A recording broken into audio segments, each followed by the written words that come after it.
Good evening, everyone. We are in chapter 79 of A Child's History of the World. It looks like the title of the chapter is From Pan and His Pipes to the Phonograph. Frogs croak, cats meow, dogs bark, sheep bleat, cows moo, lions roar, hyenas laugh, but only birds and people sing. And people can do what birds cannot. They can also make music out of things. Have you ever made a cigar box fiddle or a pin piano or musical glasses? In the long ago storybook times, Apollo took a pair of cow's horns and fastened between them 7 strings made from the cow's skins. This was called a lyre. These strings he picked with his fingers or with a quill, making a little tinkling sound that could hardly have been very beautiful. Yet Apollo's son Orpheus is said to have learned from his father to play so beautifully on the lyre that the birds and wild beasts and even trees and rocks gathered around to hear him. Pan, the god of the woods, who had goat horns and ears and legs and feet, tied together several whistles of different lengths and played on these as you might on a mouth organ. This instrument was called Pan's pipes. The lyre and Pan's pipes were 2 of the earliest musical instruments. The first was a stringed instrument, the second a wind instrument. The long strings and long pipes made low notes. The short strings and short pipes made high notes. From Apollo's lyre we get the piano with its many, many strings. Have you ever looked at the inside of a piano and see the many strings of different lengths? They are, however, not picked as the strings of a lyre or a harp are picked, but hammered by little felt-covered blocks as you touch the keys. From Pan's pipes we get the great church organ with its pipes like giant whistles. You don't, of course, blow the pipes with your mouth as you do a whistle. The pipes are so big you must blow them with a machine.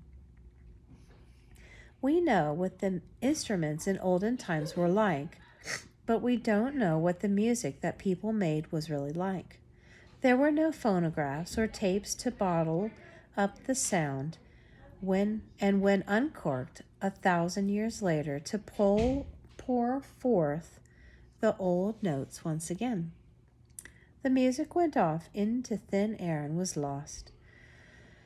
It was not until about the year 1000 AD that music could even be written down. Before then, all music was played by ear, for there was no written music. A Benedictine monk named Guy, or in Italian, Guido, thought of a way to write down musical notes, and he named the notes do, re, mi, fa, and so on. These were the first letters of the words of a hymn to St. John, which the monks sang like the scale. Another Italian is sometimes called the father of modern music. His name is Palestrina, and he died in 1594. He set the church service to music, and the Pope ordered all churches to follow it. But the people didn't like his music very much. That is, it is not what we call popular. It was not until 100 years later, that is, about 1700, that the first great European musician lived who wrote music that was really popular, that the people in Europe and America loved, and that we still love today. He was a German named Handel. His father was a barber, a dentist, and doctor, and he wanted his boy to become a great lawyer. But the only thing the boy liked was music. In those days there were no pianos. There was a little instrument with strings which was played by touching keys. This was called a clavichord. Sometimes it had legs like a table. Sometimes it had no legs and just laid on a table. Handel, though only 6 years old, got hold of one of these instruments, and, without anyone finding out about it, he had it put in his room in the attic of his house. After every one had gone to bed at night, he would practice on this clavichord until late, when he was supposed to be in bed. One night his family heard sounds up under the roof. Wondering what it could be, they took a lantern and quietly climbed the attic stairs. Then suddenly opened the door, and there sat little Handel in his night clothes on a chair, with his feet reaching only halfway to the floor, playing on the clavichord. After that, Handel's father saw it was no use trying to make his son a lawyer.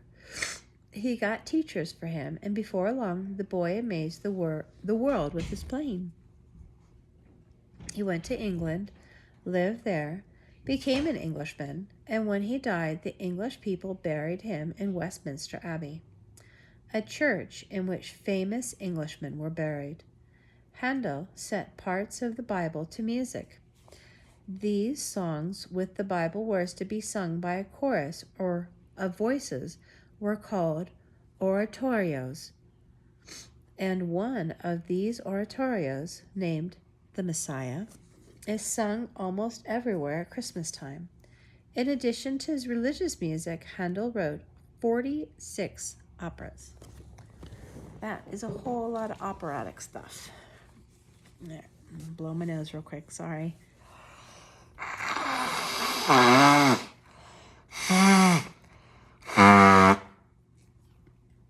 Living at the same time as Handel was another German musician named Bach. Bach played divinely on the organ, as Handel did on the clavichord, and wrote some of the finest music for the organ that ever had been written. Strange that both Handel and Bach went blind in their old age, but to them it was sound, not sight, that counted the most. Which do you think counts more? Almost all musical geniuses have been musical wonders when they were still babies. They have been great musicians even before learning to read and write.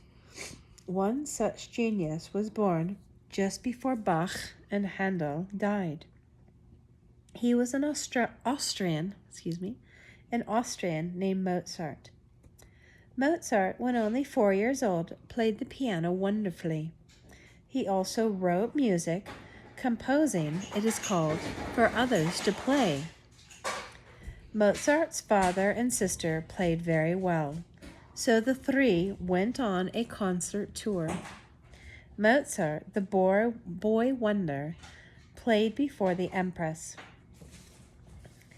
And everywhere he went, he was treated like a prince, petted and praised, and given parties and presents.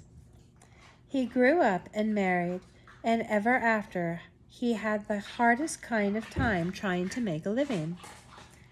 He composed all sorts of things, plays with music called operas and symphonies, which are written for whole orchestras to play.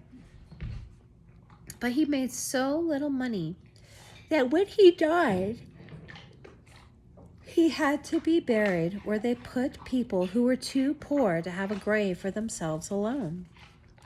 People afterward thought it a shame that such a great composer should have no monument over his grave. But then it was too late to find where he was buried. A monument was put up, but to this day no one knows where Mozart's body lies. A German named Beethoven had read the stories of the boy wonder, Mozart, and he thought he, too, would like to have a boy wonder to play. That didn't sound right, did it? A German named Beethoven had read the stories of the boy wonder, Mozart, and he thought he, too, would like to have a boy wonder to play before kings and queens. When his son was only 5 years old, he kept the boy practicing long hours at the piano until he became so tired that tears ran down his face. But Ludwig Beethoven, as he was named, finally came to be one of the greatest musicians who ever lived. Don't start, Percy. He's just a baby. He could sit at the piano. Percy. Shh. Sorry. He could sit at the piano and make up the most beautiful music as he went along, improvising, as it is called. But he was never satisfied with it when he wrote it down. Time and time again, he would scratch out and rewrite his music until it had been rewritten often a dozen times. But Beethoven's hearing began to grow dull. He was worried that he might lose it entirely. A terrible thing to happen to anyone, but to one whose hearing was his fortune, nothing could be worse.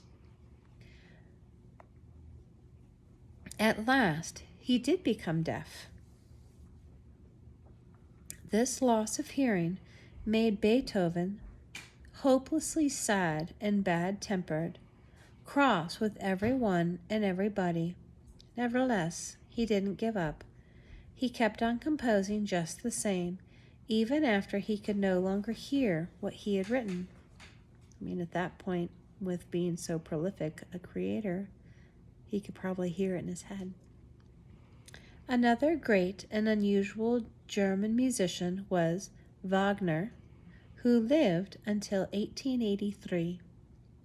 Though he practiced all his life, he never could play very well. But he composed wonderful operas, and he wrote not only the music, but the words too. He took old German myths and fairy tales and made them into plays to be sung to music. At first, some people made fun of this music, for it seemed to them so noisy and slam-bangy and without tune. Now people make fun of those who don't like it. If you think Wagner sounds familiar, he did a song, Ride of the Valkyries. Hear that a lot in commercials and TV. It's the da da da da da da da da da da da da da da da. So yeah, I mean, I could see slam bangy, but it's pretty good nonetheless. I have told you in other places of painters and poets, or architects and wise men, of kings and heroes, of war and troubles. I have put the story of music of all ages in one chapter, which I have tucked in here between the acts, to give you a rest for a moment from the wars and rumors of wars. When I was a boy, I never heard any great musicians play. Now you and I can turn on the record, tape, or CD player any time and hear the music of Palestrina or Mozart, of Beethoven or Wagner, of dozens of other masters, played or sung to us whenever we wish. No caliph in the Arabian Nights could command such service for his pleasure. Well, guys, that's it for us for the week. We will catch you next week. Ta-ta for now. Bye.